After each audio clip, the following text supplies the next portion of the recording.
You always strong where I'm tired and weak. I could search the soul all over. Used to be everything that I need. You might bread when I'm hungry. You might shelter from troubled me. You might anchor in life's ocean that moves and falls. You my best friend.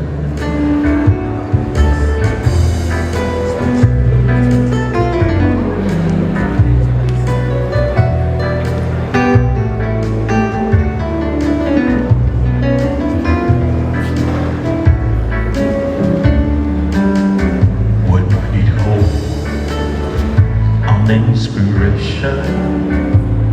You always strong where I'm tired and weak. I could search the soul like over. Used to be everything that I need.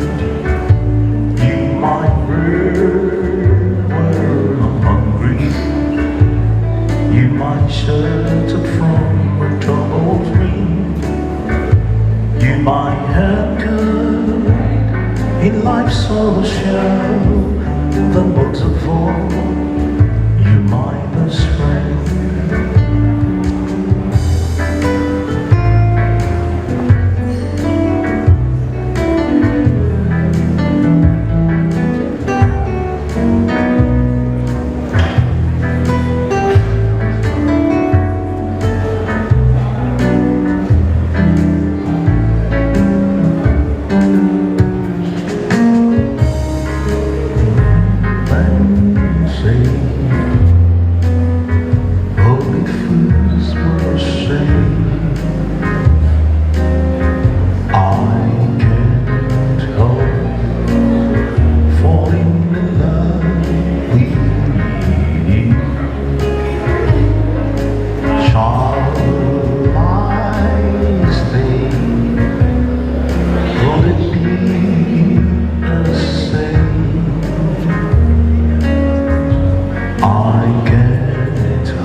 Something would meant to be.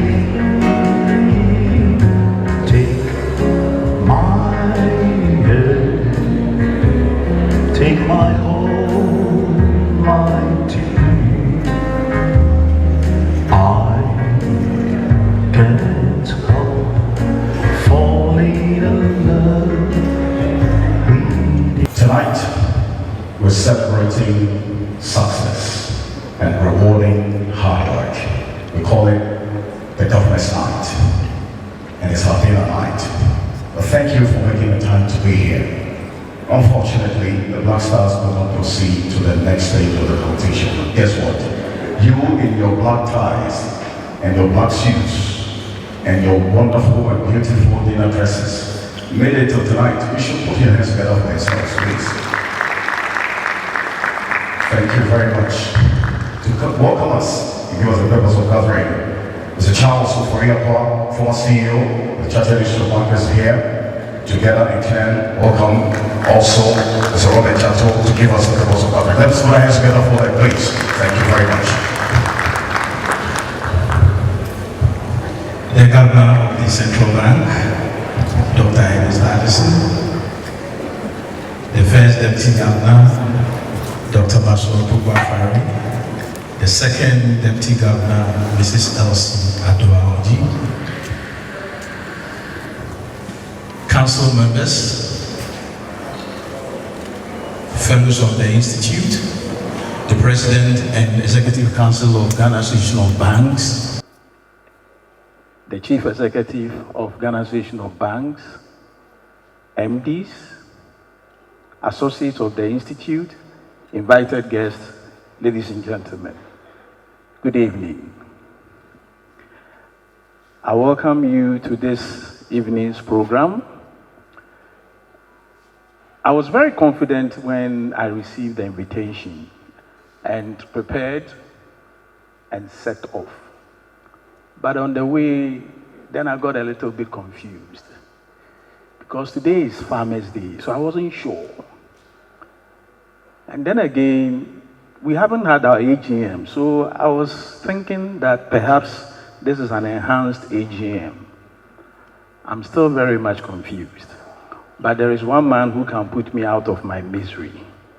Please, with a heart full of excitement and joy, help me welcome the Chief Executive of the Chartered Institute of Bankers, Mr. Robert Chato.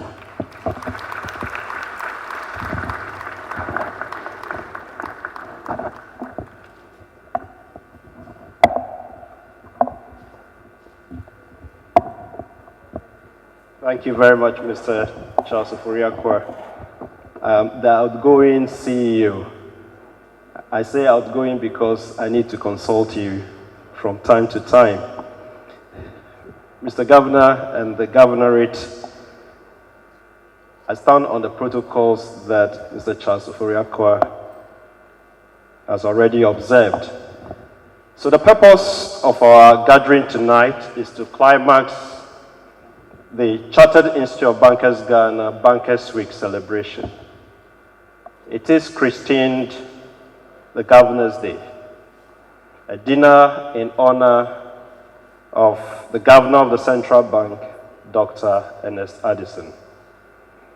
It is our tradition as an institute to give honor to whom honor is due.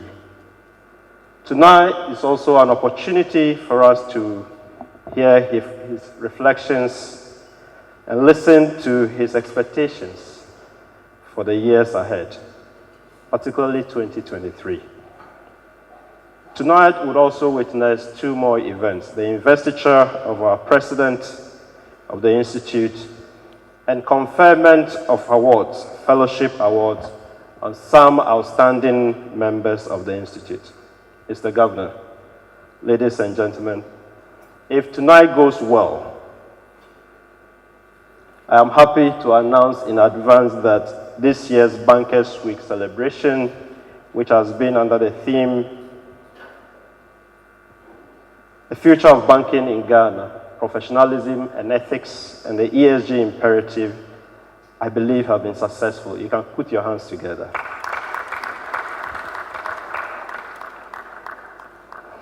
In terms of timelines, the week started with a health summit, health and wellness summit on the 5th of November.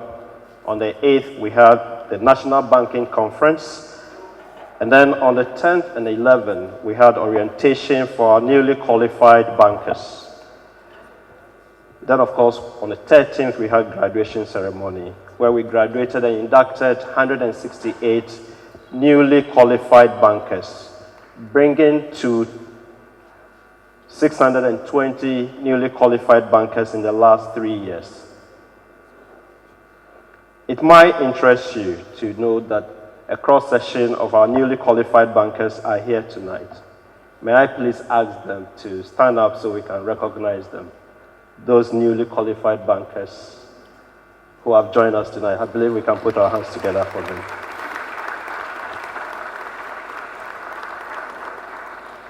Thank you. Mr. Governor, ladies and gentlemen, I must say that a number of our newly qualified bankers who are here tonight actually won awards. So Mr. Benjamin Owusu from GCB Bank won an award. Mr. Kwabena Owusu Asante, Koko Ngobi Azina Nate from EcoBank, Christabel Na Ayoko from Access Bank PLC, Michael Agbetepe from Agave Rural Bank. We can clap for them. Mr. Governor, it might interest you to note that this year's most promising banker in the Chartered Institute of Bankers Ghana examination actually came from the Central Bank this year. She achieved the highest score in 3 of our key subjects: international trade, credit management and lending, strategic marketing management. She is in the person of Mrs. Princess Jemima Kato of the Human Resources Department of the Central Bank. If she's here, we'd like to acknowledge her. We'd like to. There she is.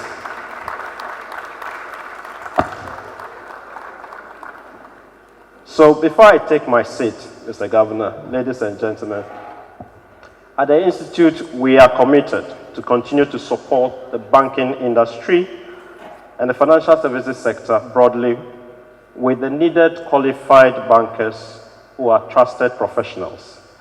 We are determined to complement the efforts of the Central Bank in the effort to reprofessionalize banking and put the good old ethics on the agenda. This is in line with our mandate as enshrined in the Institute's Act, Act 991. To you all present, I have one request. We know that the times are challenging. This year has been particularly challenging, but tonight should not be. So please relax. Let's make merry. Enjoy yourselves. I believe that God will take care of us.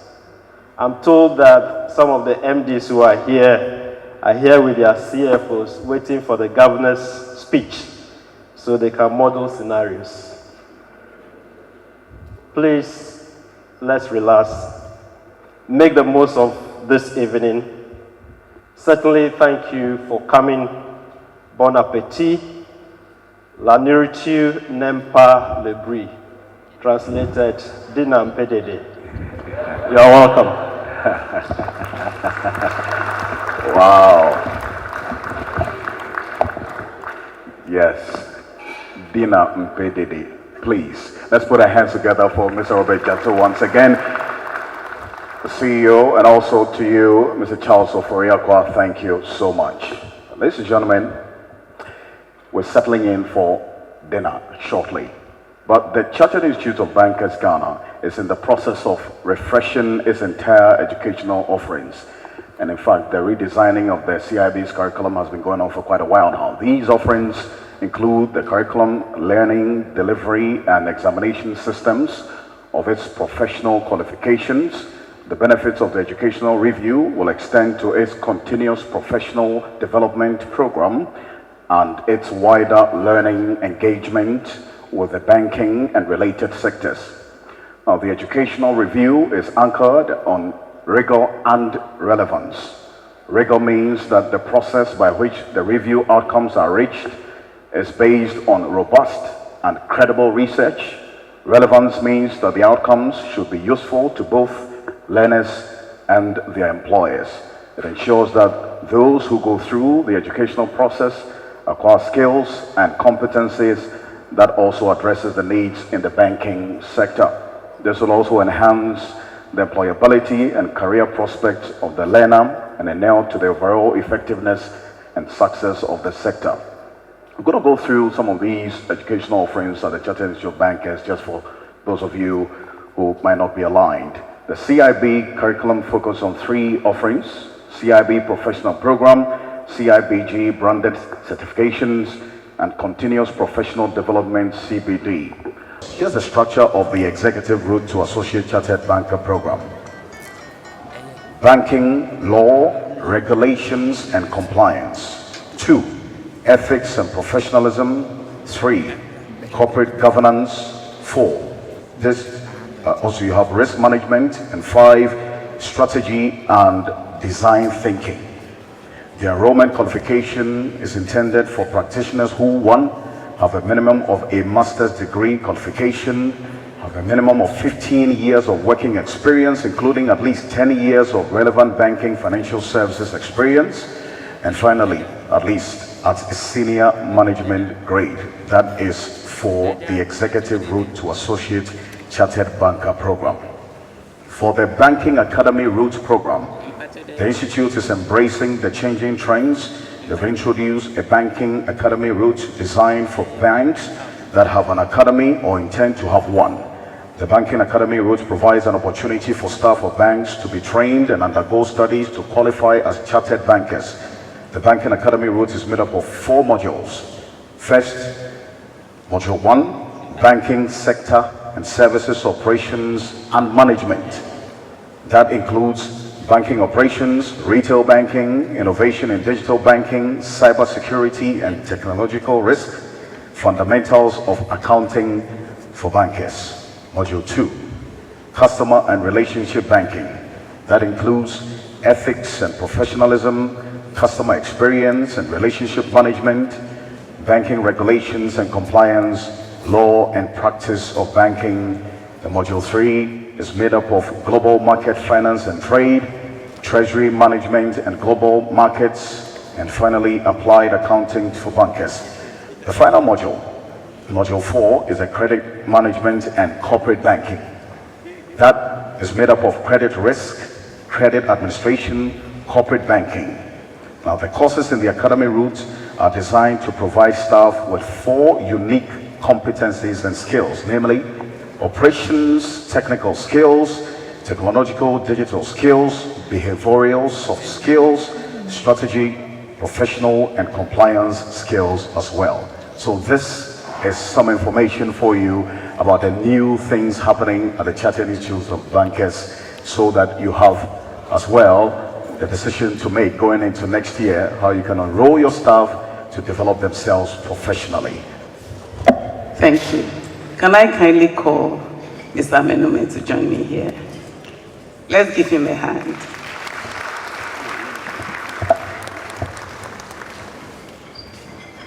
The Governor of the Central Bank, Dr. Ernest Addison. The First Deputy Governor, Dr. Maxwell Opoku. Second Deputy Governor, Mrs. Elsie Ado Awaji. Managing Directors of the various banks, Presidents, past Presidents, past Vice Presidents of the Chartered Institute of Bankers, the Governing Council, fellows and associates, friends from the media, distinguished ladies and gentlemen, a very good evening to you all. On behalf of the Governing Council, I thank God so much for how far He has brought the Chartered Institute of Bankers Ghana.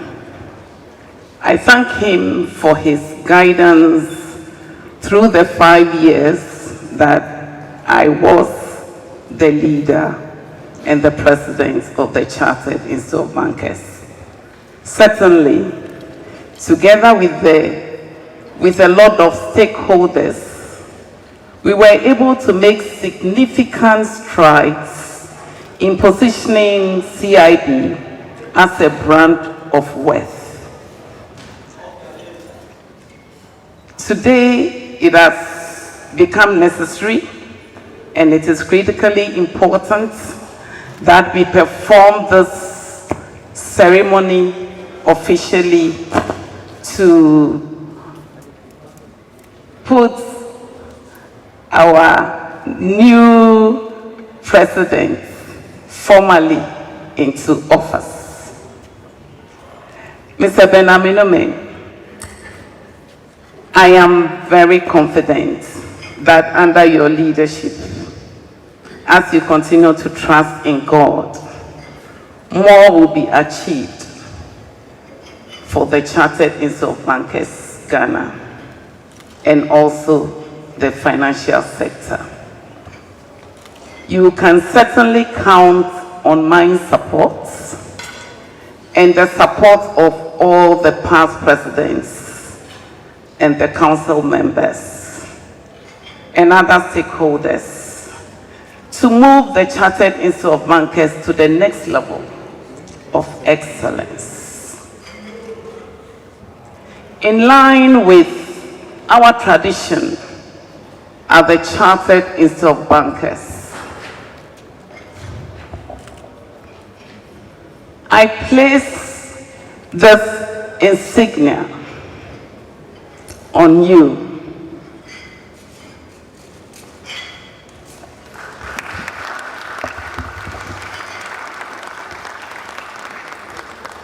Mr. Denamenome, it is a symbol of your mandate and leadership as the president of the Chartered Institute of Bankers Ghana. Let's give him another round of applause. Then, as God led and directed me and the team, so will He do for you as you put your trust and confidence in Him. And therefore today, I pronounce the blessings of the Lord over you. And I pray and I know that the Lord that ordered my steps, the same God will order your steps as you continue to depend on Him. On behalf of the past presidents and all of us, we say mighty congratulations and God bless you. Round of applause, please.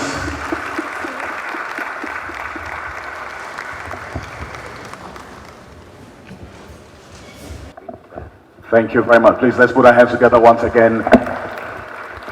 Thank you. Immediate past President CIB, Ghana, Bishop Patricia Sappor, and Mr. President, Benjamin Amenome. Please, let's put our hands together once again. Thank you so much. Bishop Patricia Sappor, it's been 5 years of great strides indeed, and the wonderful achievements and everything that you've done for the Chartered Institute of Bankers Ghana. I want to take a video put together to tell us all about this 5-year period of Madam Immediate Past President. And there's going to be a presentation, a surprise one indeed, from a group of people here. Let's take the videos now. The first woman to have assumed the position of president of the Institute. Having served on the council of the Institute for 7 years, Right Reverend Patricia Sappor joined the executive committee of the council in 2014. She is a chartered banker certified by the London Institute of Banking and Finance and a fellow of the Chartered Institute of Bankers Ghana, with over 33 years experience in banking.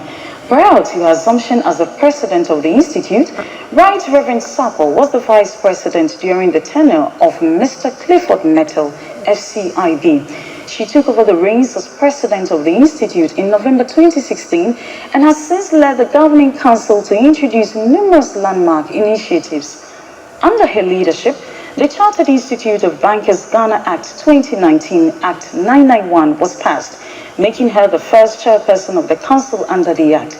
The Institute successfully completed the legal backing process and obtained the CIB Regulations 2434. She has also led a series of stakeholder engagements to facilitate the restructuring of the Associate Chartered Banker Program with the introduction of a new curriculum to align with contemporary trends in banking.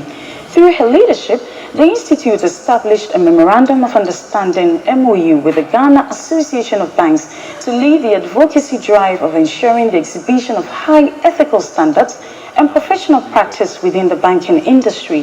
The testament of this MOU is the Ghana Banking Code of Ethics and Business Conduct, which was launched during the 2020 Annual Bankers Dinner.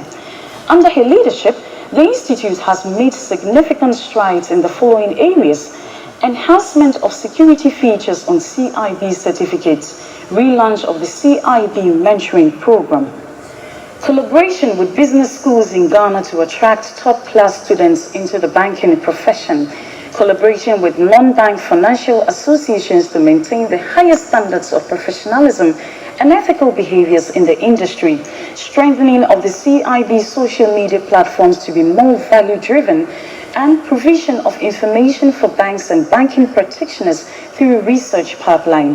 The Governing Council under her wing also received the approval for an environmental and social risk management program for financial services institutions with the International Finance Corporation and Environment Protection Agency. Having observed the inevitable social challenges faced by members, the Governing Council, led by Right Reverend Sapo, FCIB, launched the Social Care Plan, a comprehensive initiative to support the welfare needs of members.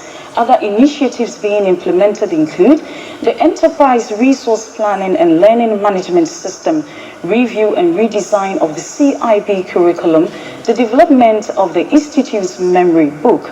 On the future of CIB Ghana, Right Reverend Sapo recommends the following. Members should invest in capacity building and skills training. Members should develop appropriate attitudes because attitude is everything. Managing directors of banks and other financial institutions should give priority to ACIBs during selection or recruitment into key positions in the banks. The Institute should consider financial ombudsman services. More women in the banks and other financial services institutions should be bold and aspire for leadership roles. On the occasion of her first Governor's Day as the immediate past president of the Institute, the Governing Council, management, and members of the Chartered Institute of Bankers Ghana say a big ayiko to Right Reverend Patricia Sapo and her team of hardworking Governing Council members. Join us to celebrate the first female president of the Chartered Institute of Bankers Ghana, Right Reverend Patricia Sapo, FCIB. To a visionary and a pace-setter, we say Ayiko, thank you for your dedicated service and exemplary leadership over the years. Right Reverend Patricia Sapo, Moni Ejumapa, Ghana Mine Dawase. Moni Ejumapa, Ghana Mine Dawase. Let's put our hands together. Thank you very much. We humbly request the presence of Right Reverend Mrs. Patricia Sapo here on the stage. And then we also asked our Lady of Ghana, Second Deputy Governor, to join us. Thank you. While they do that, please, let's put our hands together for them. Thank you very much. We are pleased waiting for you.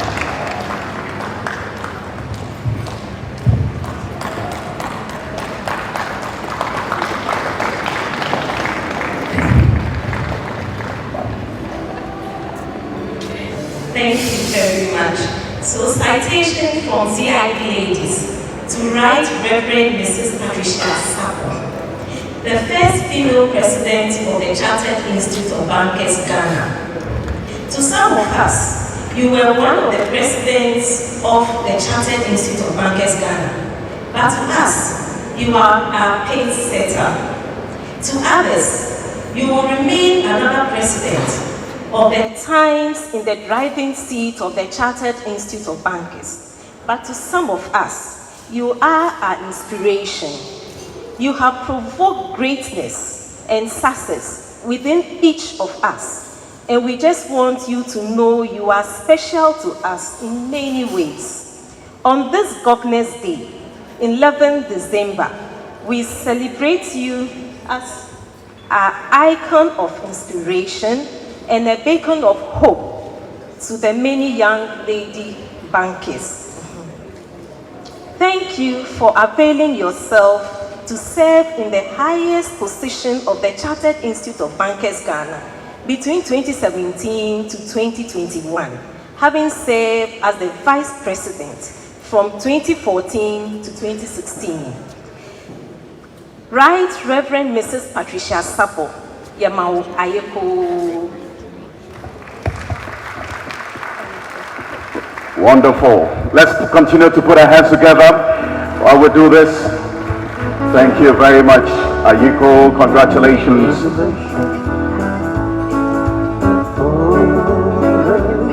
Congratulations.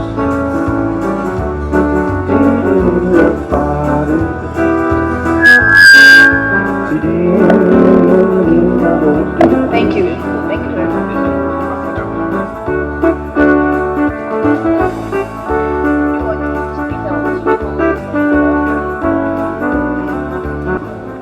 Let's please put our hands together. Great.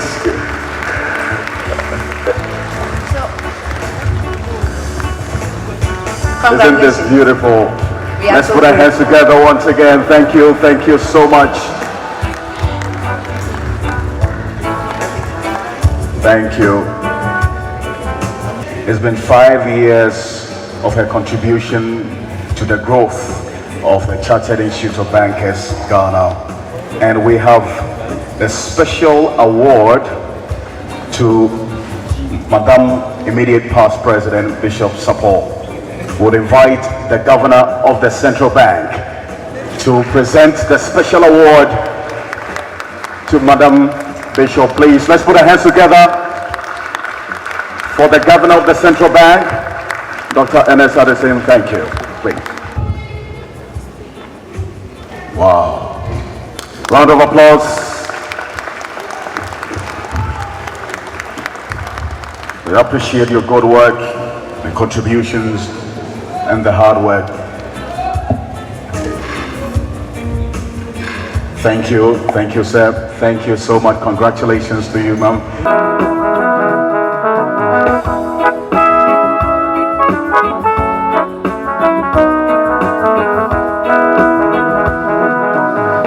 Ay, ay, ay, ay, ay. Bum, bum, bum, bum, bum. Ay, ay, ay, ay, ay. Bum, bum, bum, bum, the music maker. Make the song music, biggest singer, sing me about you. Well, just recovering from the Saccharine shop. I've had an overdose of the rockabilly steam. My soul is feeling low, I don't know what to do. So just play me the song to soothe my soul. The one that to last and will make me whole. I'll give praises forever for all of my days. What can I say? I'll be thankful to you. Oh, music maker, make this song music, biggest singer, sing me out you. Singing, ay, ay, ay, ay, ay, bum, bum, bum, bum, bum. Ay, ay, ay, ay, ay, bum, bum, bum, bum, bum. Ay, ay, ay, ay, ay, bum, bum, bum, bum, bum. Well, music is the sound that satisfies the body and mind. Fill me up right now with the most infinite kind. I'll always have this talk, and I'll never want no more. So just play me the song to soothe my soul. And one down to my soul will make me whole. I'll give praises forever for all of my days. What can I say? I'll be thankful to you. Oh, music maker, oh yeah. Make me song music, biggest singer. The Governor of Bank of Ghana, Dr. Ernest Addison, First Deputy Governor of the Bank of Ghana, Dr. Maxwell Opoku Aferi, Second Deputy Governor of the Bank of Ghana, Mrs. Elsie Adro Awati, President of the Chartered Institute of Bankers, Ghana, Council members of the Chartered Institute of Ghana, Chief Executive Officer of the Chartered Institute of Bankers, Chief Executive Officer of the Ghana Association of Banks, fellow MDs, distinguished guests, ladies and gentlemen, good evening to all of you. I would like to begin by thanking the Chartered Institute of Bankers, Ghana, for organizing such a wonderful program and for inviting me to propose the toast. Thank you all for attending this reception to celebrate our governor for consistently thriving together with his team to ensure that the banking industry in particular and the financial sector in general thrives in a world of increasing complexity, uncertainty, and accelerating change.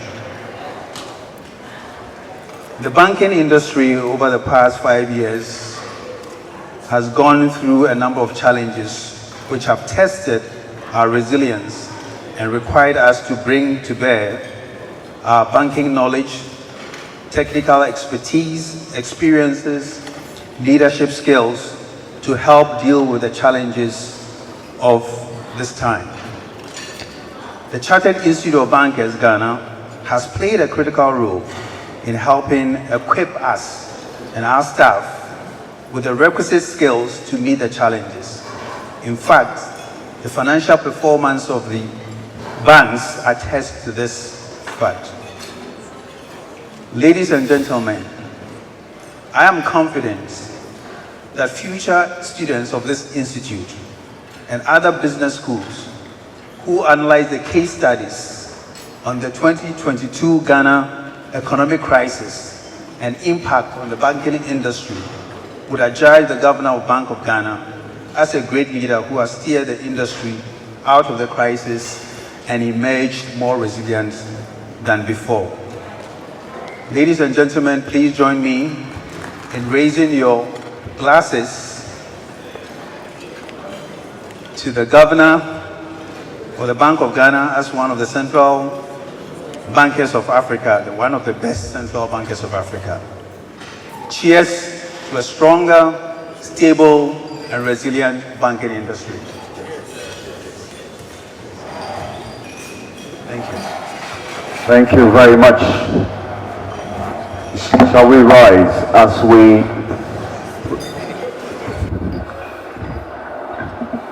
let's hear the glasses making some noises and kissing tonight. Cheers. Cheers to a thriving banking industry, ever-growing, resilient banking industry. Thank you very much. To respond to the toast, Mr. President, Benjamin Amenome, President of the Chartered Institute of Bankers, Ghana. Please, let's put our hands together for him. Thank you very much. Mr. Governor, please permit me to stand on the existing protocols to respond to the toast. We thank God Almighty for this memorable day. I deem it a great honor to address you, distinguished audience, on this 22nd, 2022 Governance Day. On behalf of the Governing Council, management and staff of the Institute of the Chartered Institute of Bankers, Ghana, I wish to express my sincerest gratitude to you, Dr. Ernest Addison, Governor of Bank of Ghana, for taking time out of your demanding schedule to attend this special event organized in your honor. We are very pleased to celebrate this day with you. We are also excited to see the first Deputy Governor of Bank of Ghana and the second Deputy and the team from Bank of Ghana gracing this event. it is our pleasure to welcome the managing directors of the various banks and other distinguished personalities who have honored this invitation. Thank you all. In response to the toast, Mr. Governor, I would like to thank Mr. Samuel Sapon, Managing Director of National Investment Bank and member of the Governing Council of Ghana Association of Banks, for the kind remarks. As already mentioned, the Governance Day is an extremely important event in the calendar of the Chartered Institute of Bankers, Ghana. It is the last event to crown the Bankers Week celebration. Most importantly, it offers us industry players the opportunity to interact with the governor and his team. I believe this event is one we all look up to and cherish. Mr. Governor, I am very pleased to announce that 2023 marks the 60th anniversary of the Chartered Institute of Bankers, Ghana. As part of the activities to commemorate the existence of the Institute, we are developing a book to capture and preserve the story of the evolution and of the Institute from its inception to date. This will give us the opportunity to acknowledge the great foundation laid by our predecessors and the tremendous milestones chalked by the various administrations to raise the visibility and reputation of the Institute to its current level. It is worth highlighting a few here. These include the passage of the Chartered Institute of Bankers, Ghana Act 2019 at 991, which reinforces the mandate of the Institute. The launch of the Banking Code of Ethics and Business Conduct. This was launched in collaboration with the Bank of Ghana and Ghana Association of Banks. The passage of the Chartered Institute of Bankers Ghana Regulation 2021, LI 2434, to complement the Act. Mr. Governor, I use this opportunity to thank my predecessors for their great leadership and immense contribution to the development of the Institute. I also thank our past governing councils, CEOs, various committees of the Institute, fellows, associates, corporate and student members who supported us in this journey and contributed in diverse ways to the achievement of the Institute. Mr. Governor, we at the Chartered Institute of Bankers Ghana express our sincerest appreciation to you and your able team at Bank of Ghana for your support in diverse ways, your interest in our affairs, plans, projects, and programs. We know that we can continue to count on your support for the Institute to deliver on key future projects necessary to improve the banking sector and the economy of Ghana.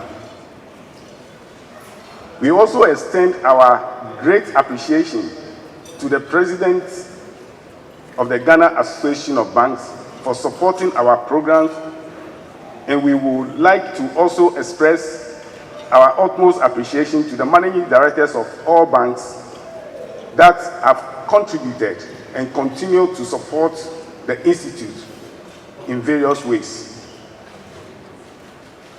We are going to continue to count on you for your support as we develop qualified human capital to drive your strategies.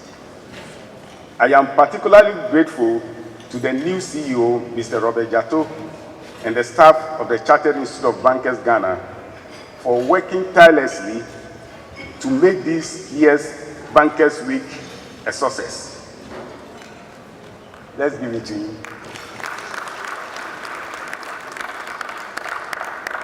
I am confident that the energy and the inspiration will continue to grow. To our partners, both individuals and corporate, who have supported our organization and continue to do so in diverse ways, we say thank you. We also thank members and aspiring members of the Institute for your patronage of our services.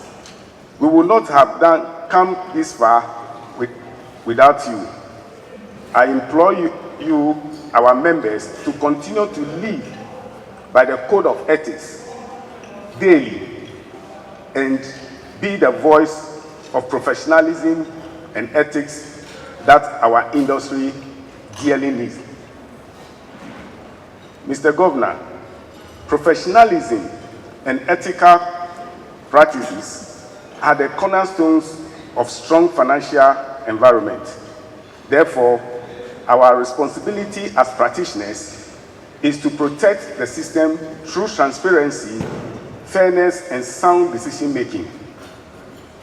As a new council of the Institute, we pledge to hold ourselves to the highest standards of professionalism and integrity. In line with our mandate, the Institute will continue to develop future-fit and ethical professionals. We will continue to set standards and ensure the observance of the ethical standards and professional conduct among members. We will enforce the Ghana Banking Code of Ethics and the Business Conduct in collaboration with the Bank of Ghana and the Ghana Association of Banks. We are also committed to accomplish our strategic priorities to further improve the Institute's relevance in the industry. Our immediate focus will be to accomplish two key pending pipeline projects.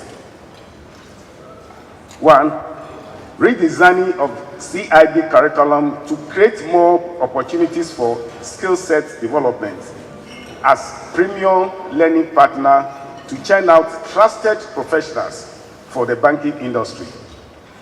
In line with our mandate as a training and educational institute for the industry, the Institute will continue to play its vital role of supporting the banking industry by offering cutting-edge programs, and we will focus heavily on enhancing professionalism in the banking sector.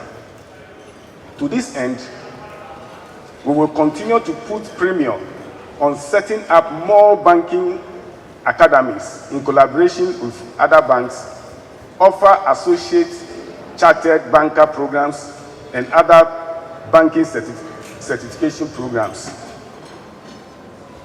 Our aim is to provide high-quality, tailored learning solutions that fulfill the Institute CPD requirement for our members. 2, implementation of ERP, that's Learning Management System, Business Intelligence and Data Analytics, is another key focus for us. We will seek to mobilize resources for the acquisition of necessary capabilities and technologies to enable us achieve the objective of effective learning and delivery. I strongly believe that with effective collaboration and financial support from our key stakeholders for the acquisition of the requisite technology, the Institute will deliver its objective. Mr. Governor, this year has been turbulent for our country, stemming from the global pandemic, geopolitical, supply chain, and economic disruptions. We dearly acknowledge the policy measures taken by the central bank within this tough period in response to the challenges our country is grappling with. This evening, we are extremely excited and eager to hear even more from you. We are confident that we can weather the storm under your leadership and that of your team at the Central Bank. On behalf of the Governing Council of the Chartered Institute of Bankers, Ghana, I once again thank you all for attending the 2022 Governors' Day. God bless us all.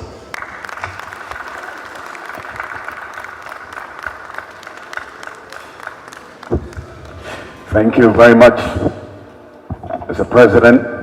Distinguished ladies and gentlemen, earlier I gave you some information about the initiatives in place for the next year at the Chartered Institute of Bankers. There's more. We have the social care plan for members.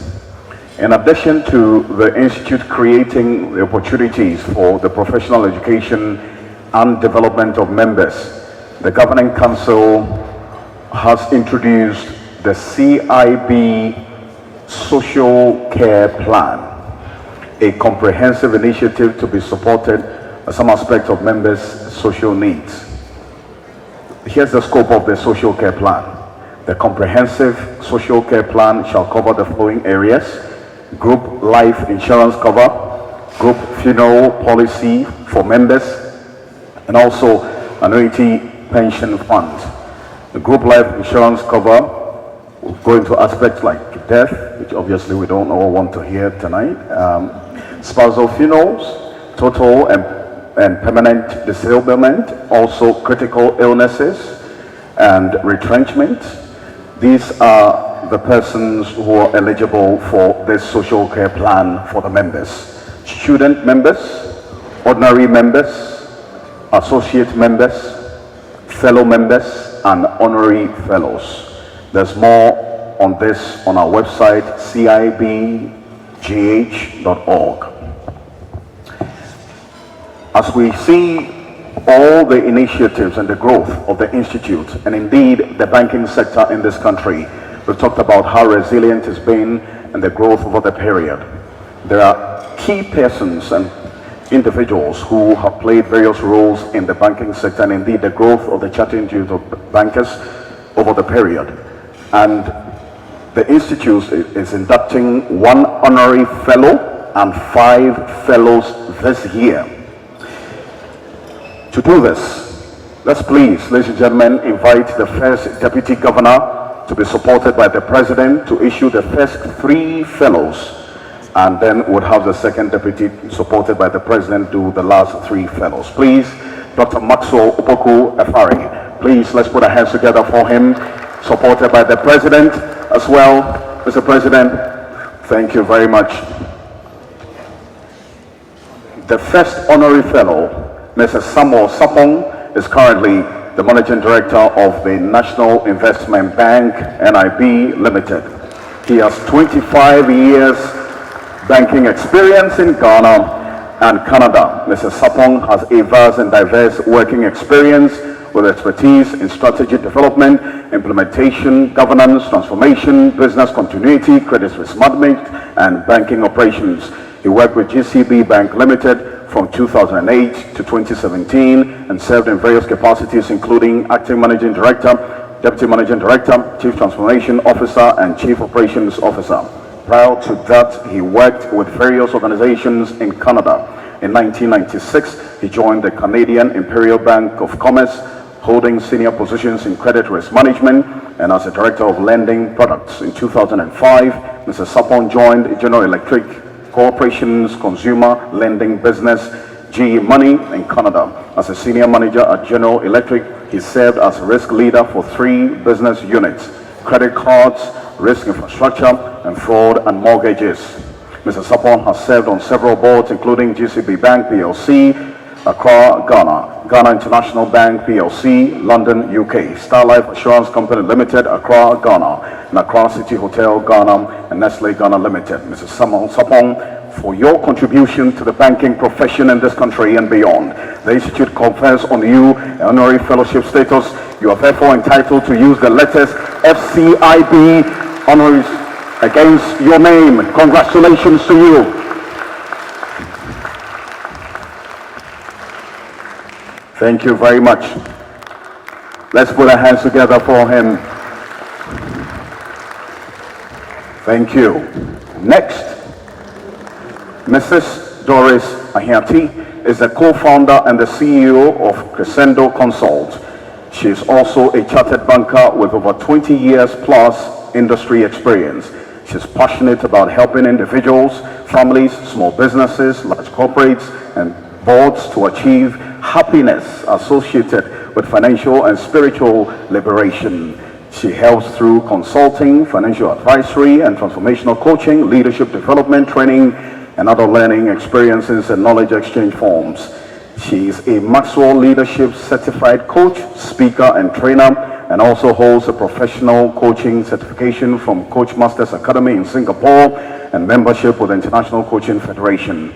She's a chartered fellow banker in Ghana, an associate chartered member with the Chartered Institute of Securities and Investments, CISI UK, and holds an MBA Finance from GIMPA, BSc Finance from the University of Ghana Business School, and is a human behavioral expert, consultant, and trainer.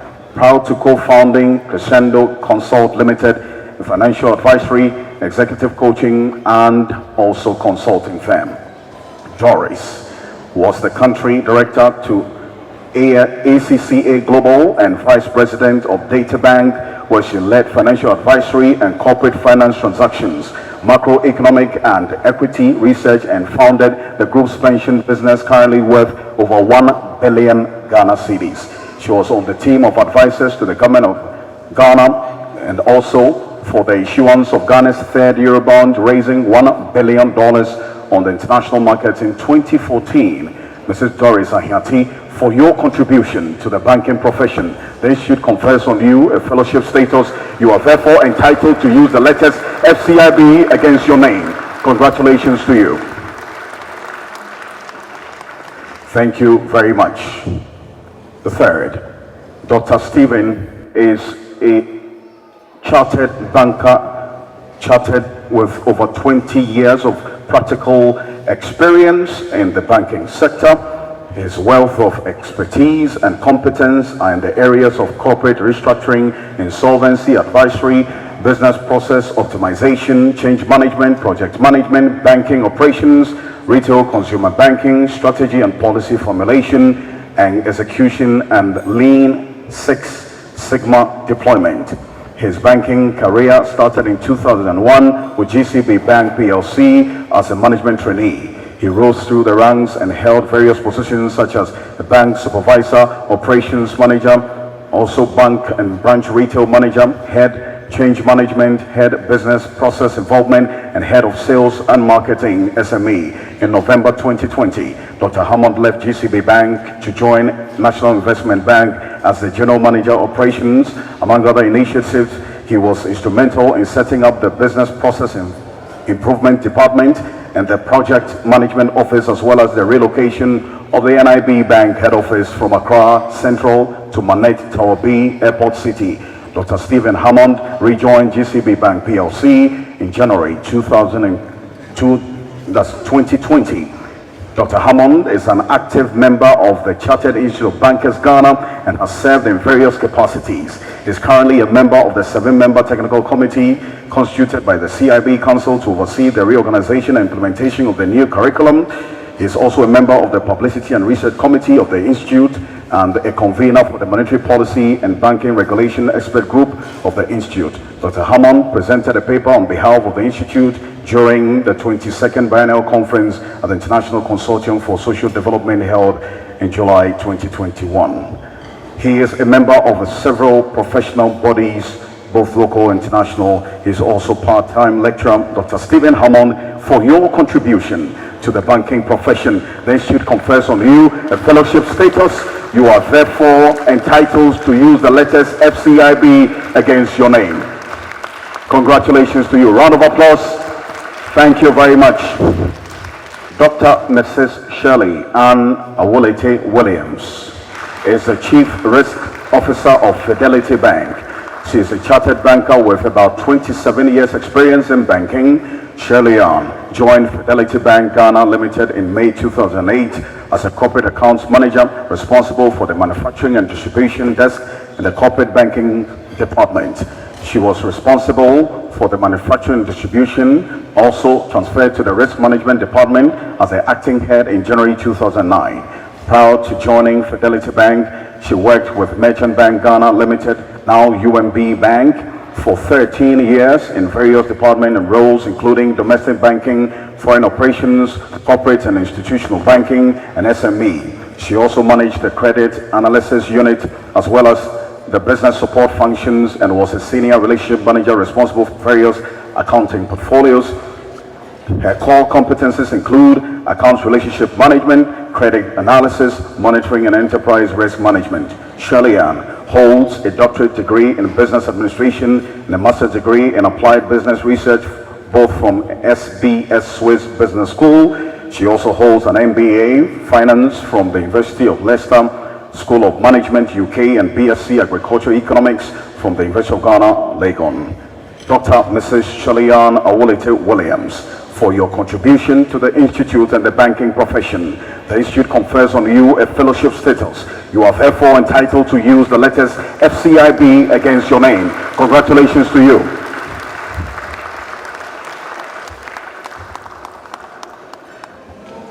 Thank you very much. Congratulations. Let's put our hands together once again. Mr. Osman Abudulai was the Chief Compliance Officer of GCB Bank Limited until December 2020 and currently the Chief Executive Officer of Din Nani Educational Support Foundation. He became an associate member of the Chartered Institute of Bankers, Ghana in 2006. He joined the then Ghana Commercial Bank Limited in 1980 as a clerical staff and by dint of hard work rose through the ranks to become a member of the Executive Management Committee of the bank, a position he held until his retirement from the bank in 2020. He worked in various roles with several departments of the bank, including branch operations, treasury operations, activity venture, finance, and compliance department. It is worth mentioning that Mr. Abdullahi set up the compliance department of GCB Bank Limited in 2015 and headed it until his exit from the bank.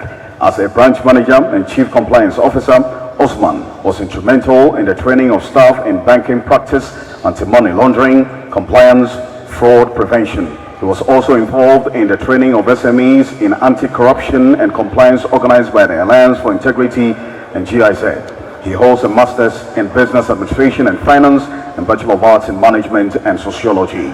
He's a specialist and a member of the Association of Certified Compliance Professionals in Africa. He has written a number of articles published in the Ghanaian Banker. Mr. Osman Abudulai, for your contribution to the Institute and the banking profession in Ghana, the Institute confers on you a fellowship status. You are therefore entitled to use the letters FCIB against your name. Congratulations to you.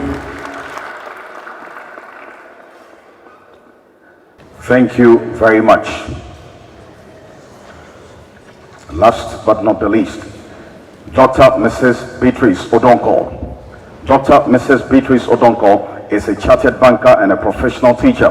She has over 30 years work experience in the financial sector, with 2 decades of this spent in a multinational bank where she focused on training, treasury, corporate banking, and client relationship management.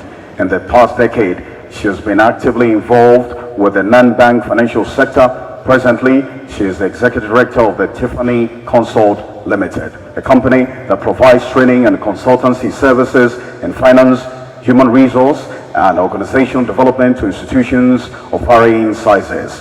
In addition to being a good training resource for the banking industry, Beatrice is engaged in other activities such as serving on boards, lecturing at the Presbyterian Church, Ghana School of Leadership and Church Management, Dr. Mrs. Beatrice Odonko contributed to upholding high standards in the associateship examinations in the banking profession as an examiner for the associateship examinations level 4 paper and corporate banking, finance and investment section A. She has an MBA in finance and PhD in management. Dr. Mrs. Beatrice Odonko, for your contribution to the institute and in the banking profession, the institute confers on you a fellowship status. You are therefore entitled to use the letters FCIB against your name. Congratulations to you. Let's put our hands together for her. Thank you very much.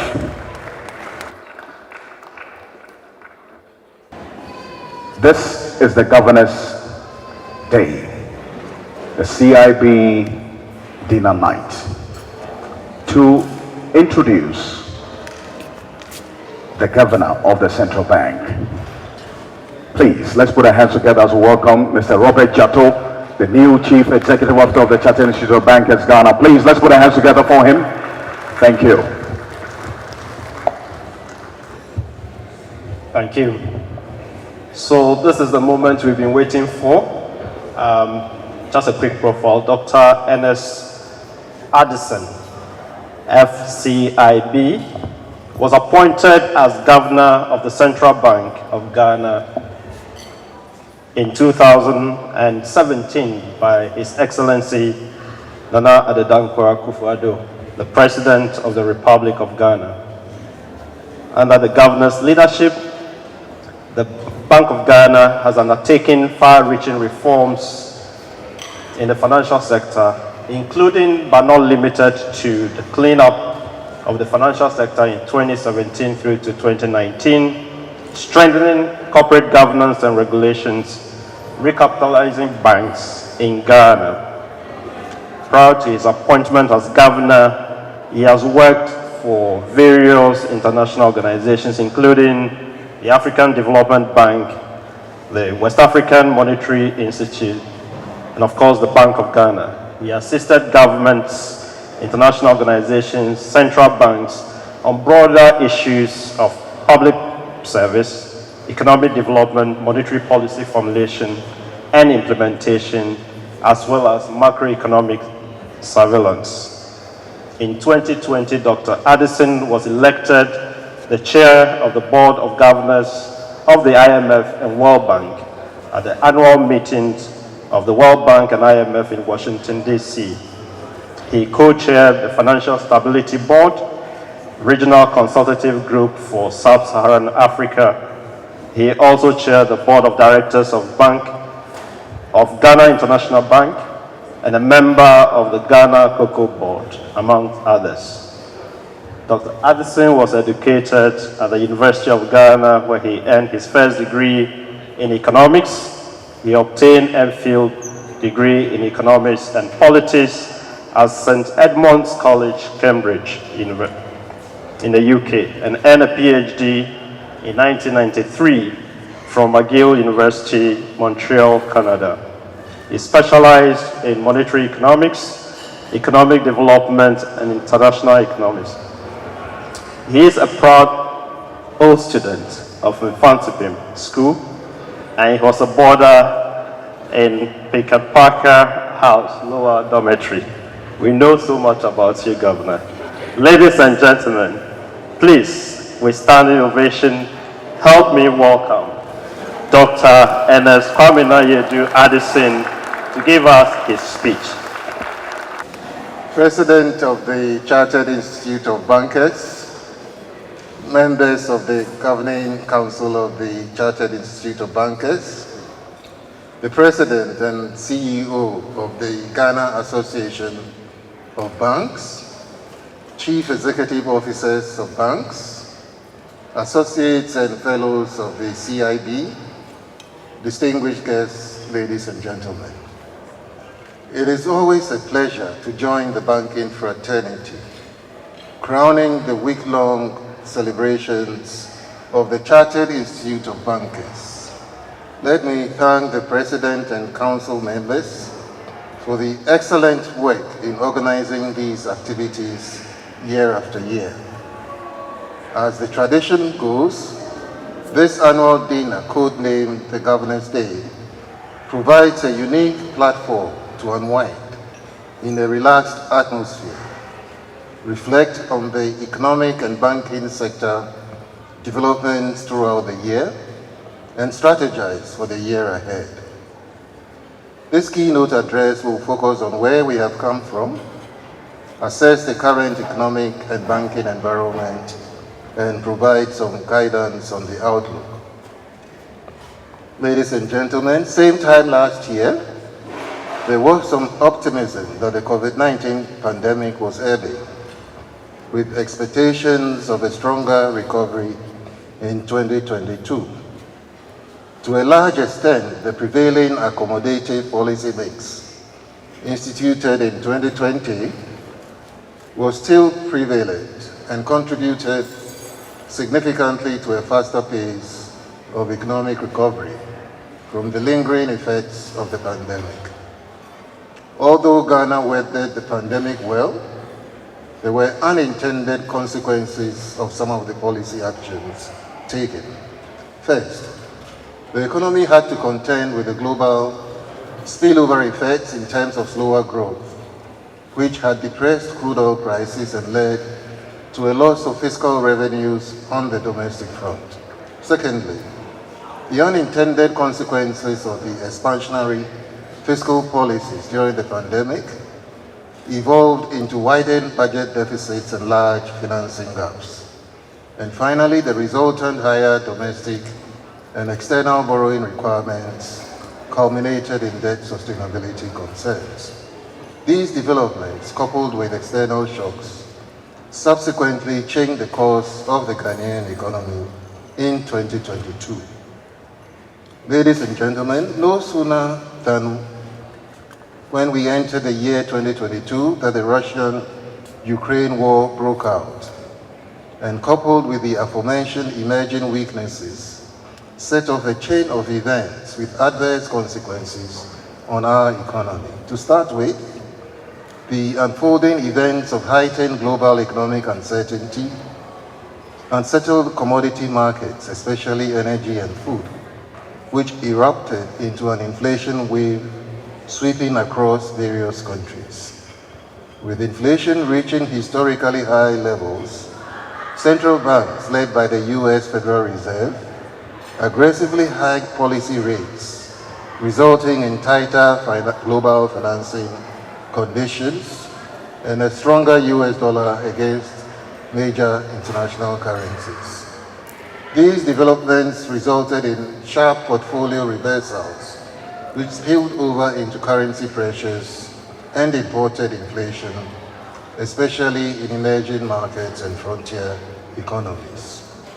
As the spillovers from the global economy filtered through, the Ghanaian economy was confronted with sovereign downgrades due to fiscal sustainability concerns. As a result, the implementation of the 2022 budget came under severe stress characterized by revenue shortfalls, expenditure rigidities, lack of access to international capital markets, uncovered auctions, and non-resident portfolio reversals. All of these acted in concert to create a huge financing gap with a lack of external financing opportunities. The financing pressures landed on the Bank of Ghana's overdraft facility, available to government for short-term cash flow management, without which the government would have had difficulty in meeting its obligations. During these difficulties, the country's credit ratings suffered consecutive sovereign downgrades through to November 2022 by the three global rating agencies of Fitch, S&P, and Moody's. This implied that the country was technically blocked from borrowing on the international capital markets. And as I said, this triggered intense volatility on the foreign exchange market. With increased demand for foreign exchange and the supply constraints, the Ghana cedi weakened significantly. This, together with the speculation of a possible debt restructuring, led to portfolio rebalancing in favor of foreign currency holdings as against the cedi-denominated assets. All of these led to a cedi depreciation of about 54.2% against the US dollar in the year to November 2022. This can be compared to a depreciation of 2.7% recorded in the same period of 2021. The sudden stop in inflows and portfolio reversals adds substantial pressure on the balance of payments. Despite the favorable development in the trade account, the current account deteriorated in the first 9 months of the year as developments in the services and income accounts outweighed the surplus in the trade account. The deficit widened from 2.4% of GDP in the third quarter of 2021 to 2.8% of GDP in the same period of 2022. The capital and financial accounts recorded outflows of 1.4 billion during the review period, compared with significant inflows of 3.5 billion a year earlier. These outflows were largely explained by the portfolio reversals, reduced foreign direct investment inflows, and lower private capital inflows. All of this resulted in the balance of payment deficit of 3.4 billion US dollars at the end of September 2022, compared with a balance of payment surplus of 510 million US dollars in December 2021.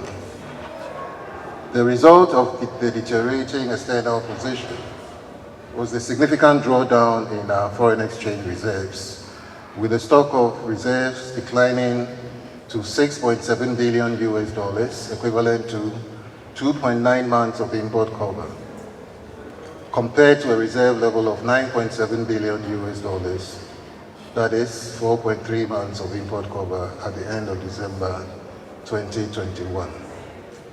Net international reserves, which excludes encumbered assets and petroleum funds, was estimated at 2.8 billion US dollars at the end of October 2022.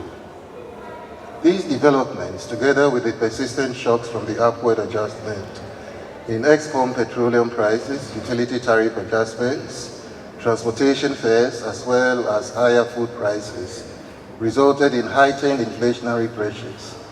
Headline inflation recorded a record high of 40.4% at the end of October, from 13.9% in January of this year.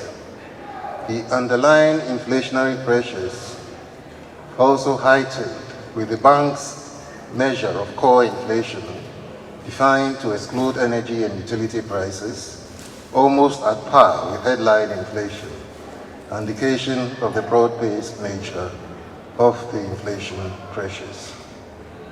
Although domestic growth conditions remain strong in the first half of the year, the latest high-frequency indicators point to some moderation. The bank's composite index of economic activity contracted by 1.2% year-on-year in the third quarter, relative to a stronger growth in the first two quarters, on the back of weakened consumption, trade, and construction activities. Also, the bank's survey of business and consumer confidence, conducted in October 2022, pointed to softening economic sentiments due to rising inflation, rising operational costs, a sharp currency depreciation, and weakened consumer demand. These trends suggest that growth may remain well below potential levels amid the uncertainties in the outlook. As contained in the 2023 budget, overall GDP growth is projected at 3.5% in 2022, lower than the 5.4% recorded in 2021. Distinguished ladies and gentlemen, with increasing vulnerabilities, the bank has pursued aggressive policy tightening since November 2021 to deal with the rising inflation and exchange rate depreciation, and to re-anchor inflation expectations. The Monetary Policy Committee raised the monetary policy rate from 14.5% to 27% in November 2022. This policy drive was underscored by the need to rein in inflation expectations, tighten liquidity conditions, and return the economy to a disinflation path, a condition necessary for macroeconomic stability and growth. In response to the upward adjustments in the policy rate, interest rates have broadly trended upwards across the spectrum of the yield curve. The interbank weighted average rate increased to 23.98% in October from 12.6% a year ago, consistent with the increases in the policy rate and the incremental hikes in the cash reserve ratio from 12% in August 2022 to 14% in October. Ladies and gentlemen, domestic economic conditions have remained challenging in the year. As I said, reflected by widened fiscal and current account deficits, significant loss of reserves, rising inflation, and currency pressures. These were the factors which underscored the need to engage the IMF for balance of payment support. I'm happy to report that the policy discussions that we have had so far have progressed steadily. An unexpected IMF program, an expected successful conclusion of the discussions should help address the underlying macro challenges and help us restore fiscal and debt sustainability. So far, the 2023 budget has set the tone to reset fiscal policy and firmly place it on the course of consolidation. New revenue measures and expenditure rationalization measures have been announced to guarantee debt sustainability over the medium term. A debt exchange operation is proposed to be undertaken to support the consolidation agenda. I note that I saw Mr. Atta earlier on GT Bank. He was not at the meeting this afternoon, so he didn't get the benefit of what the other CEOs had. But I think that the information provided should give us the broad level of confidence that the fiscal measures as well as the debt operations should help us foster confidence, improve our debt metrics, and complement what we have been doing on the monetary policy side to bring down the pressures in the pricing levels. Ladies and gentlemen,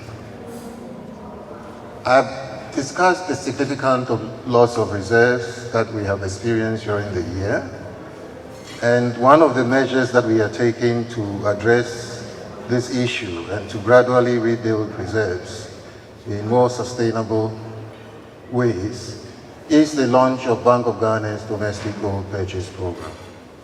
The overall objective of that program is to shore up the bank's reserves with monetary gold.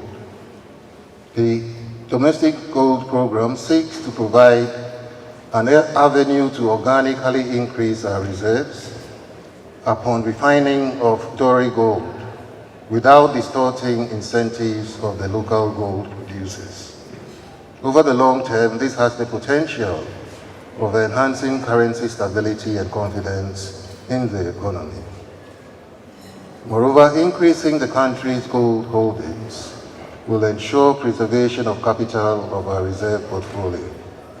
The ability to leverage the gold holdings to raise funds at competitive terms for short-term liquidity management is also an added advantage.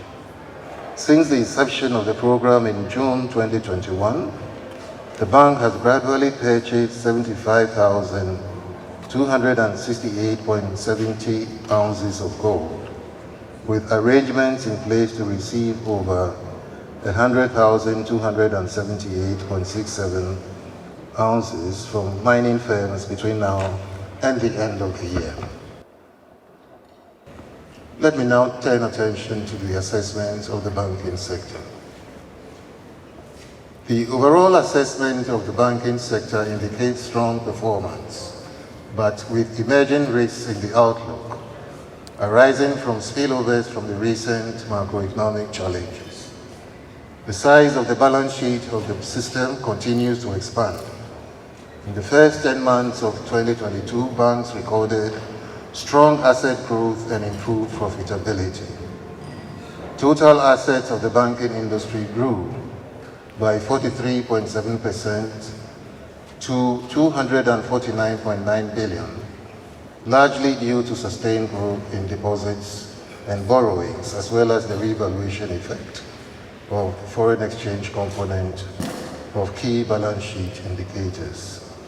The sector remained profitable with profit after tax for the first 10 months of the year estimated at 4.4 billion Ghana cedis, representing an increase of 17.2% compared with 10% a year ago. Net interest income, net fees and commissions, and operating income all improved over the period.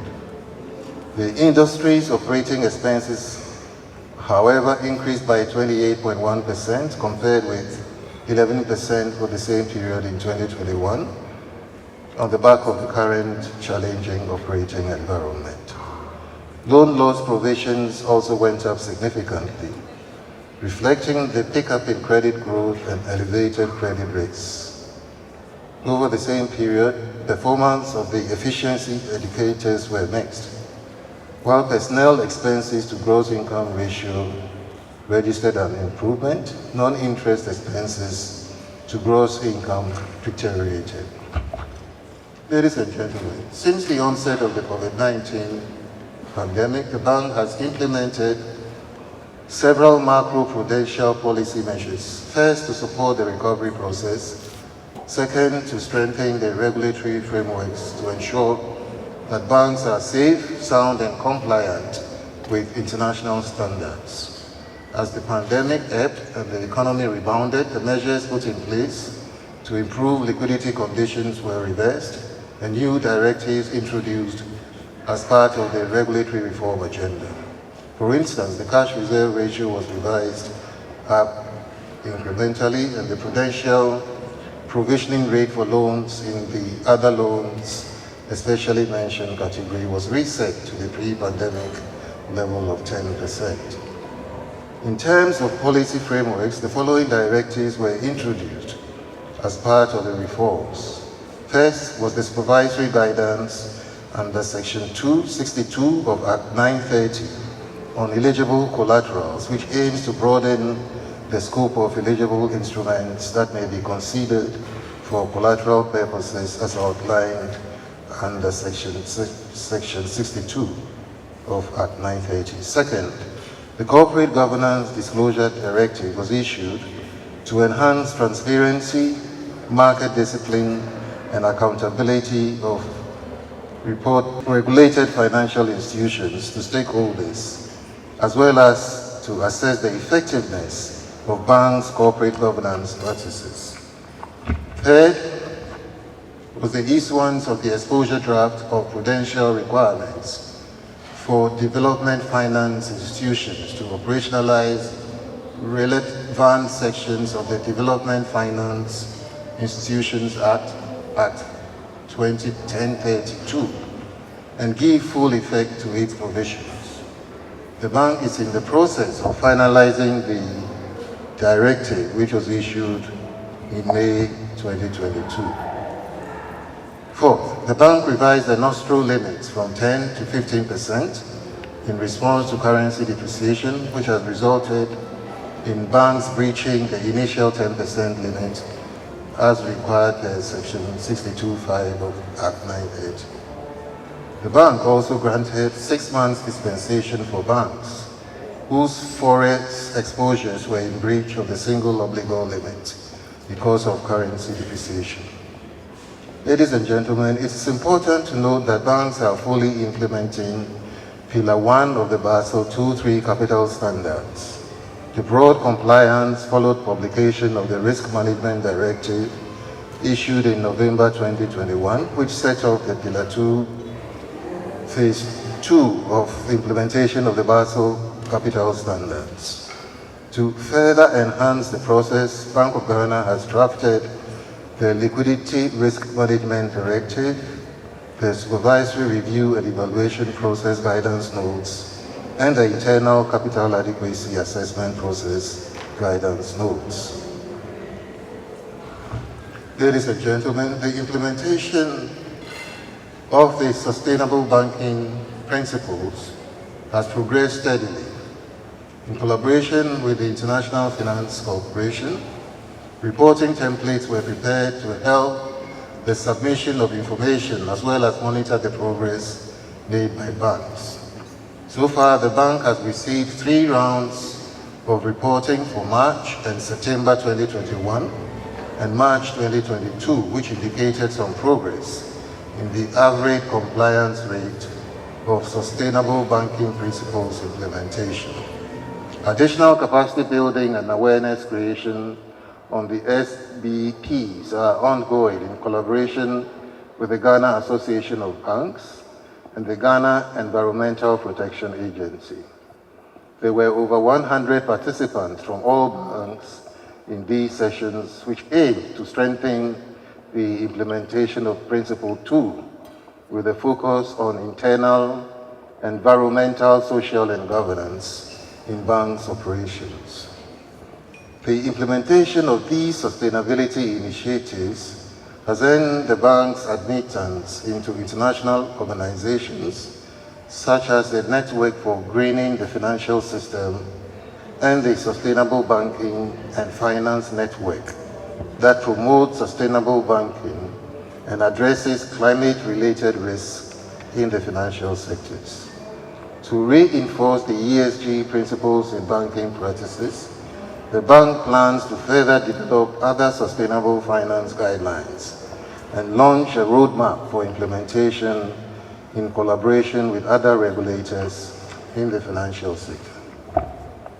Ladies and gentlemen, as online business transactions have grown, so has the incidence of cyber attacks and mobile money and ATM fraud.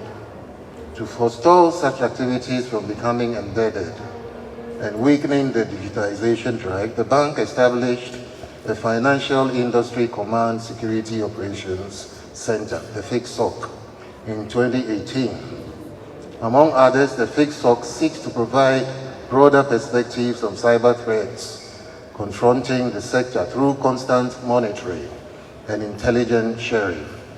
A review of the implementation of the Cybersecurity Directive indicated that most banks had implemented the required controls in line with international standards.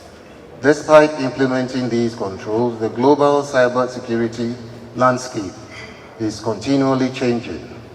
To keep up with these changes, the bank will review and reissue the Cyber and Information Security Directive in 2023 in consultation with the industry.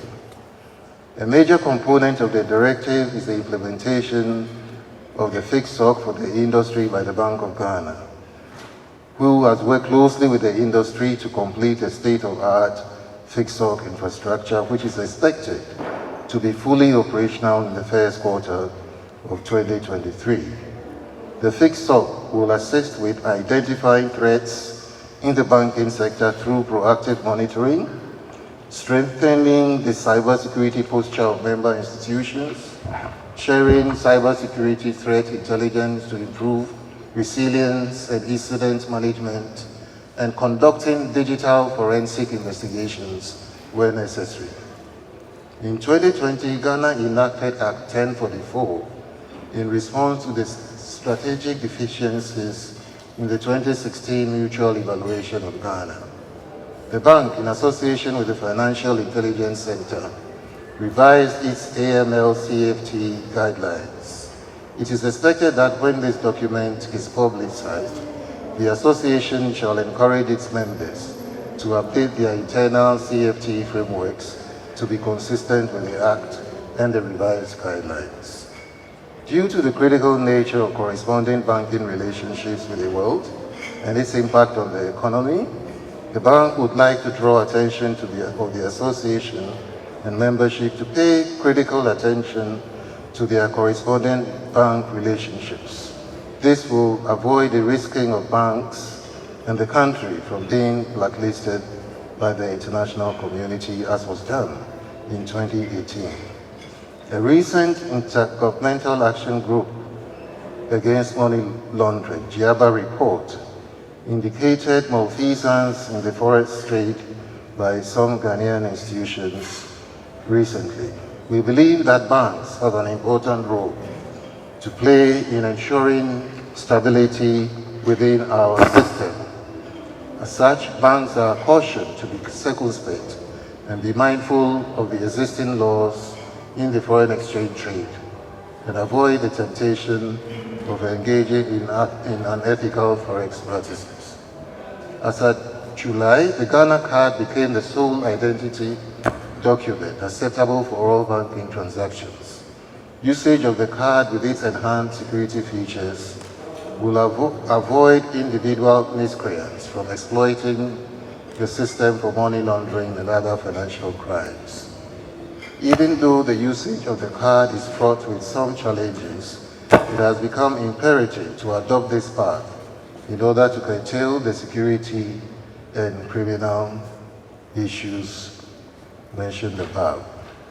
Consumers of financial products and services are key players in the financial sector. This is why the Banks and Specialized Deposit-Taking Institutions Act places a responsibility on the Bank of Ghana to develop appropriate consumer protection measures to ensure that the interests of customers of banks and specialized deposit institutions are adequately protected whilst unlawful and improper practices of service providers are dealt with. It is to this end that the bank has intensified its market conduct supervision of the industry to ensure that service providers conduct their operations in a manner which protects the interests of customers and ensures fair treatment. The Bank of Ghana has in recent times published several key directives, notes, and guidance notes for compliance by banks and SBIs with a view to enhancing proper conduct and enhanced consumer protection. These include directives on the abolition of unfair charges and practices, the treatment of unclaimed balances and dormant accounts, disclosure and product transparency rules for credit products and services, and consumer recourse mechanism guidelines for financial service providers. In addition to the strengthening of the regulatory framework for conduct supervision, the bank has also intensified its on-site examination of banks to ensure and encourage compliance with regulatory requirements in this area.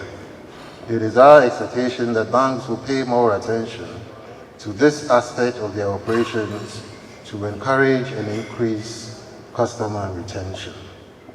To improve customer awareness of their rights and responsibilities and of the various products and services provided by regulated institutions, the Bank of Ghana has also stepped up its financial literacy programs to provide more education to the public and especially to financial consumers. This is also aimed at helping protect the public against financial fraud and loss of funds with its negative impact on the financial sector. Our public sensitization drive is also aimed at equipping consumers with key relevant information that would enable them make prudent financial decisions. We urge all banks to join the Bank of Ghana in the customer education campaign, as well as well-informed customers is a valuable asset to the financial industry. The ultimate goal of our market conduct supervision is to help promote and sustain public trust and confidence in the financial sector and to deepen financial inclusion.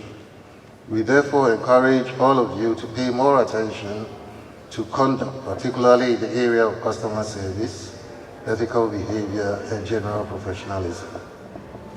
Ladies and gentlemen, one cannot talk about developments in the banking sector without touching on Ghana's steady progress towards financial digitization. Indeed, digital financial services have ushered in an era of improved access to a variety of financial products and services, and thereby enhanced inclusion. In all of these, the bank's role cannot be overemphasized, and to enforce the gains made, the bank commenced processes towards the issuance of a central bank digital currency, known as the ECD, in 2021.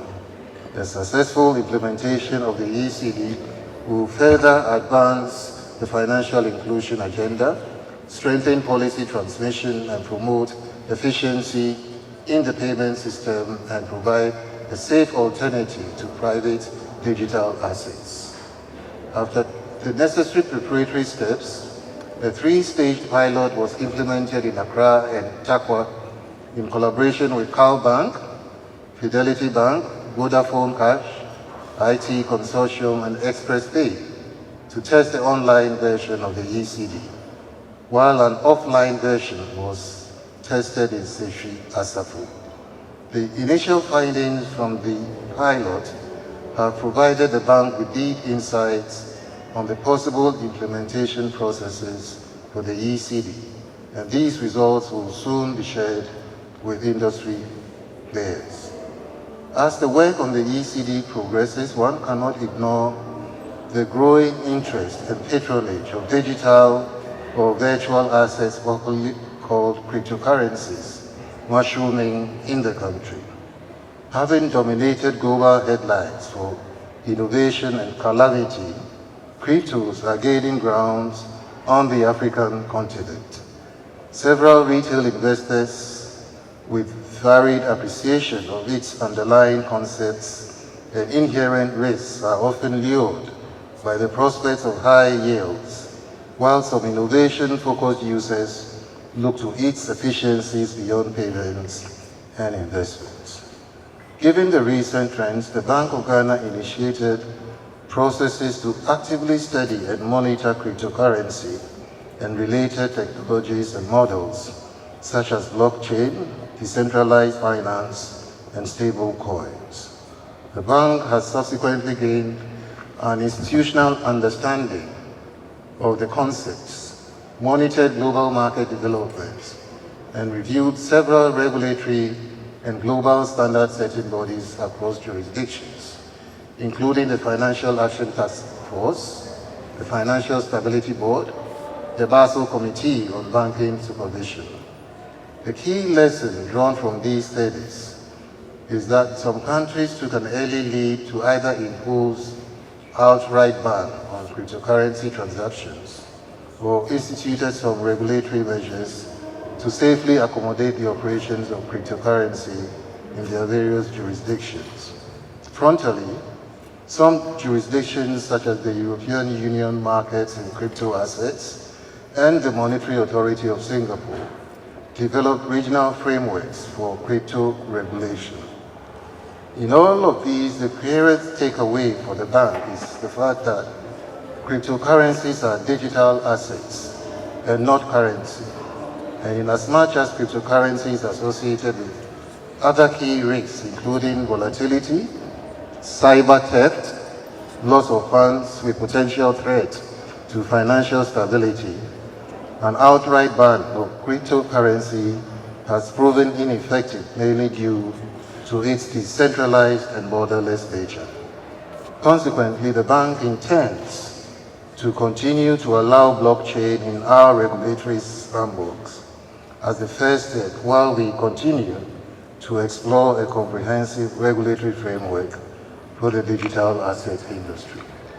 It is important to note, however, that notwithstanding this decision to develop a regulatory framework for crypto assets, the bank still stands by its caution statements to the public on the dangers associated with cryptocurrency transactions, as contained in several notices issued in the past.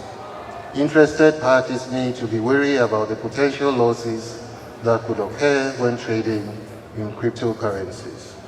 The bank equally stands by its earlier directive by the notice issued on March 9, 2022, that all licensed institutions, including banks, SDIs, dedicated electronic money issuers, and payment service providers should refrain from facilitating cryptocurrency transactions via their platforms or agent outlets. In closing, ladies and gentlemen, let me reiterate that these are not ordinary times. The Ghanaian economy is currently faced with enormous headwinds that have generated instability, reflected by widened twin deficits, currency pressures, and historically high inflation. Our forecast shows that inflation will likely peak in the first quarter of 2023 and ease thereafter, subject to continued monetary policy tightness and the deployment of tools to contain excess liquidity in the economy. This forecast would have to be monitored closely with the potential upside risks, including the recent VAT adjustments, utility price adjustments, and the pass-through of the recent accelerated depreciation of the cedi, and the implications of the debt exchange operation, which hopefully will be announced on Monday. That notwithstanding, efforts are being made to turn the situation around, starting with the 2023 budget, which has outlined measures to unwind the large deficits and reduce the debt levels. In addition, the near-term adoption of the IMF program will provide us with some balance of payment support to help close the wide financing gaps, boost investor confidence, and restore stability. To a large extent, the lingering effects of the pandemic has waned, and implementation of a sound framework amid easing geopolitical tensions should help re-anchor inflation expectations with positive spillovers to the domestic economy. The bank will continue to implement prudent policies as much as practicable to restore price and exchange rate stability. In addition, the regulatory and supervisory frameworks will be enhanced, whilst the bank's risk management systems are closely monitored to ensure stability and prevent undue stress from the macroeconomic environment and debt exchange. Let me repeat and give assurance to the banks, those that we met this afternoon, that we will be ready to support the industry with additional liquidity and capital support in the impending debt exchange exercise, which will begin on Monday. Mr. President, ladies and gentlemen, despite the current daunting challenges, let us remain hopeful that our economy will bounce back as we prepare to ring in a new year. On this note, distinguished ladies and gentlemen, let me wish you all compliments of the season and a happy and prosperous new year in advance. And thank you very much for your attention. Thank you very much. Round of applause. Shall we all be upstanding? A standing ovation is deserving.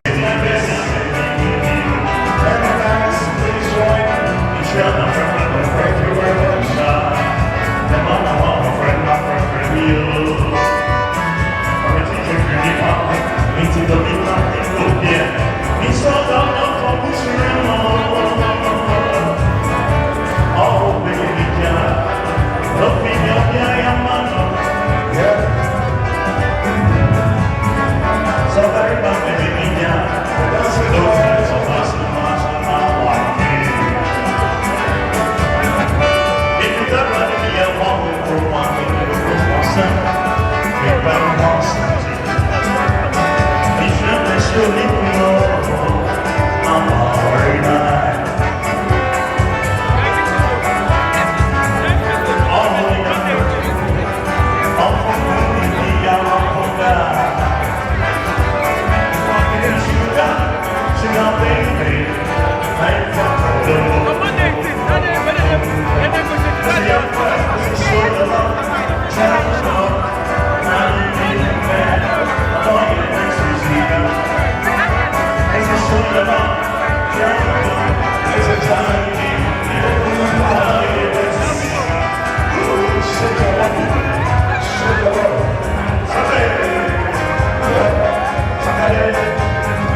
Ladies and gentlemen, you can all come now and dance. And thank you so much for coming tonight.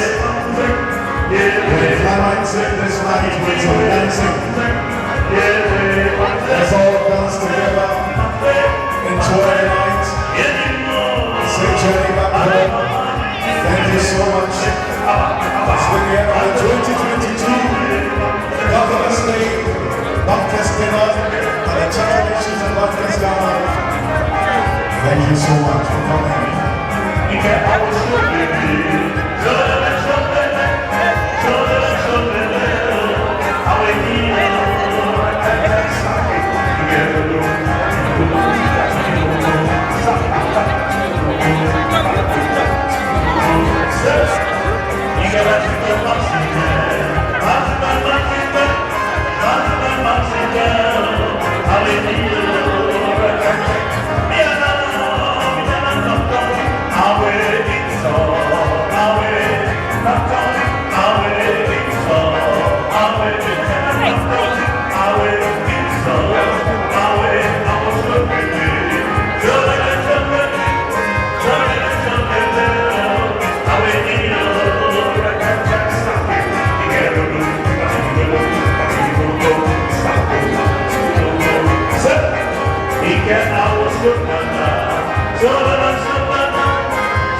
Thank you.